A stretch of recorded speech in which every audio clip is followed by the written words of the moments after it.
Moving forward students, question number 17A says define and derive the Graham's law of effusion and diffusion. तो students आप क्या करेंगे कि Graham's law of diffusion और effusion को आप एक्सप्लेन करेंगे, आप डिफ्यूजन और इफ्यूजन की डेफिनेशन भी लिखेंगे एंड देन आप इसका एक्सप्रेशन की तरफ जाएंगे। मैथमेटिकल रिप्रेजेंटेशन वैसे ही करेंगे जैसे पेज नंबर 102 पे की हुई है, तो ये आपका आंसर जो है वो कम्प्लीटली जस्टिफाई हो जाएगा। स्टूडेंट्स क्वेश्चन नंबर 17B को डिस्कस करते हैं। The time required for a given volume of N2 to refuse through an orifice is 35 seconds. Calculate the molecular weight of a gas which requires 50 seconds to diffuse through the same orifice under identical conditions.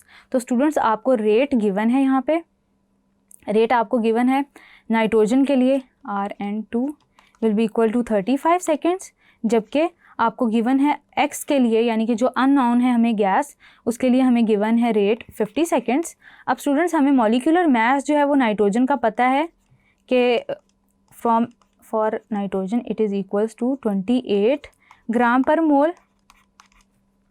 Then आपको students mx के लिए नहीं पता, तो वो आपने calculate करना है।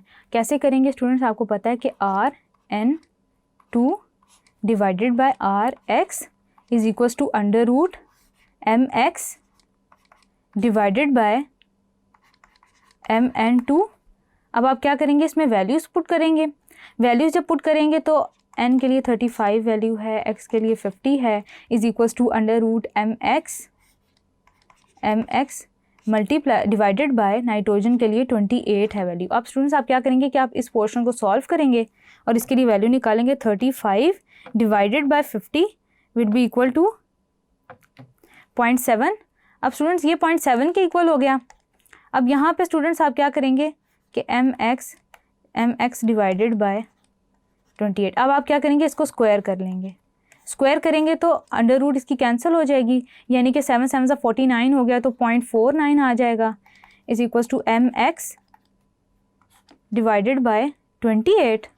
अब क्या होगा कि आप इसको मल्टीप्लाई कर देंगे। mx is equals to 28 multiply by 0.49। क्या करेंगे कि 28 को मल्टीप्लाई कर देंगे 0.49 से, तो स्टूडेंट्स ये आपके पास आंसर आ जाएगा 13.72।